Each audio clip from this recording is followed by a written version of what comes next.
मनमोहन, राखी को शिकायत है जी कि ऋषिकेश में जब वो आई तो जो वो एक्सपेक्ट कर रही थी वैसा नहीं हुआ।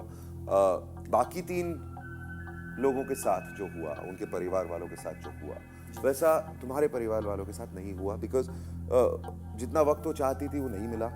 बहुत ज़्यादा भीड़ थी, बहुत सारे लोग थे और बहुत सारी अननेसेसरी चीज़ें हुई और वो नहीं हुआ जो वो चाहती थी। अरे मैं क्या करता, सारे लोगों को कैसे रोकता, नहीं रोक पाया मैं। स्वाभाविक सी बात है कि इतने सारे लोग आपसे मिलने के लिए, मुझसे कोई कह रहा था कि भैया भीड़ है, अपना हाथ हिला दो, क्या पता लोग खुश हो जाएं और फिर खुश होकर चले जाएं। हमने हाथ हिलाया, कोई हमारे हाथ को देख ही नहीं रहा।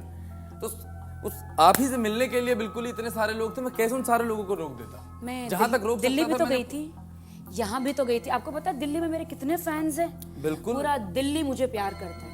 पूरे दिल्ली में अगर उन्हें पता भी चले ना कि राखी आई है, ये लोग चाहते तो भी लोग फोन कर सकते थे। आपके 20 ब्रदर्स हैं, इनके 5 तो होते ना, फ्रेंड्स मिला के 20 तो हो ही जाते। अगर ये एक बंदा भी 5 लोगों को बुलाता तो पूरा नेटवर्क फैल जाता। इनके घर के बाहर भी बड़ी भीड़ लगती ना। लेकिन आपके लोगों ने, आप लोगों ने, सभी लोगों ने, कौन है क्या है, आपके ब्रदर जितने भी ये सब ने मेरे सामने ही फोन लगा के कहा कि हाँ राखी साहब तो मेरे सामने बैठी है, हाँ आप आ जाओ जल्दी से, फोटो खिंचवा लो, कैमरा जरूर लेकर आना, हाँ जल्दी से आ जाओ, हाँ बिल्कुल मेरे सामने ही बैठी हुई है, अरे जल्दी आओ, पता नहीं अभी इंटरव्यू कुछ होने वाला है, जल्दी आओ। है ना, वाज लाइक शॉक। ऐसे मनमोहन जी रोक क्यों नहीं रहे हैं? मैं यहाँ पे फोटो खिंचवाने नहीं आई हूँ, आपके बारे में जानने आई हूँ, आपके माता पिता से मिलने आई हूँ, आपकी निजी जिंदगी के बारे में जानने आई। मनमोहन जी, आपके दोस्तों से मिलने आई हूँ कि कल मैं डिसीजन लूँ आपसे शादी करने का। किचन में जाना चाहती थी, हर जगह जाना चाहती थी। मैंने कहा कि चलो मैं एक दिन थोड़ा सा खाना भी पका लो। इतनी भीड़ के किचन का तो नजर भी दिखा नहीं मुझे। सर मैंने वहां पर किसी को आमंत्रण पत्र नहीं भेजा, अपने सारे के सारे दोस्तों को, या वहाँ पे जो भीड़ आ मनमोहन जी क्या बात कर रहे हैं? आपके तो होर्डिंग्स लगे हैं, लगे हुए थे। आपके और मेरे दोनों के होर्डिंग्स लगे हैं। जिस तरह आप सरप्राइज थी, मैं भी सरप्राइज था। वो सरप्राइज देना चाहते थे सारे दोस्त हमको। भैया हम तो बिल्कुल ऐसे वहां पर फेमस हो रखे थे जैसे विधायक का इलेक्शन लड़ रहे हो। तो अब हम किसको धन्यवाद, हम तो आपको धन्यवाद दे रहे थे कि भाई आपकी वजह से हमारा इतना नाम हो गया। वही तो, जो आपको चाहिए था वो तो आपको मिल गया, है ना? ये तो गलत बात है ना, आप तो शादी करने आए थे। राखी का कहना है कि जब उसने पूछा कि अंजलि कहाँ है तो तुमने बात पलट दी। अभी भी आपके मन में उस लड़की को लेकर शंका है? जी है, बिल्कुल। जब आप यहाँ पे तो मुझे बस पट्टी तो पढ़ा चुके थे, वादा कर चुके थे, और हमने कहा चलो हम ऋषि के साथ आते हैं, और आपने तो मुझे मिलाया नहीं। अगर आप सच्चे होते, मुझसे शादी करना चाहते तो आप मुझे मिला सकते थे। ये मेरी रही दोस्त। बिल्कुल, मैं उसे मिलाना ही नहीं चाहता था। वास्तव में आपसे बताऊं, ये मेरी दोस्त है, ले लो।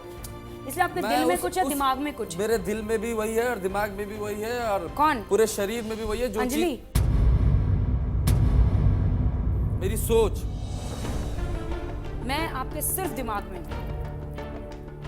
मैंने बार बार आपको मौका दिया, मैंने नहीं, अगर ये कहते हैं एक बार तो कहते प्यार है, चलो शायद मुझे नहीं नजर आ रहा हो, लेकिन है। एक मिनट, अब जरा या तो आप बोल लीजिए या तो मैं बोल लेती हूँ। जब आप रवि भैया से बातें कर रहे थे तो उन्होंने कहा अंजलि, आपने कहा गंगा जल। बिल्कुल। अंजलि गंगा जल, प्रेम। कहा राखी ने अगर मुझसे शादी नहीं की तो मैं अंजलि से कर लूंगा। अंजलि को हम लोगों के बीच में कौन लाया? आपको? मैं नहीं लाया। मुझे तो पता भी नहीं है। अगर ये बात थी तो मुझसे पूछनी थी। अंजलि को लाना ही नहीं था बीच में। मैं इतनी सी बात कह रहा हूँ कि हम दोनों लोगों के बीच में किसी तीसरे व्यक्ति को लाने की जरूरत ही नहीं। ठीक है ना, अंजलि को बुलाओ, चलो शादी करते। क्यों बुलाऊं उसको? मैं उसको लाना ही नहीं चाहता हम लोगों के बीच में। शादी से पहले मैं गांधारी तो नहीं हूँ कि पट्टी आंखों पे बांध के शादी कर लूं? पट्टी बांधने की जरूरत नहीं है। हमारे को पढ़ो ना, हमें पढ़ो, हमारी नजरों को पढ़ो, हमारे दिल को पढ़ो, हमारे प्रेम को पढ़ो। किसी दूसरे को पढ़ने की जरूरत क्या नहीं है। पता शादी आप मुझसे करे, बाद में फिर ये अफेयर पूरे चालू स्वयंवर में मुझे ऐसा लगता है कि मैंने कभी भी आपसे आपके पास्ट के बारे में नहीं पूछा। ना मैं जानना चाहता हूँ। मेरे मम्मी पापा ने भी। ओके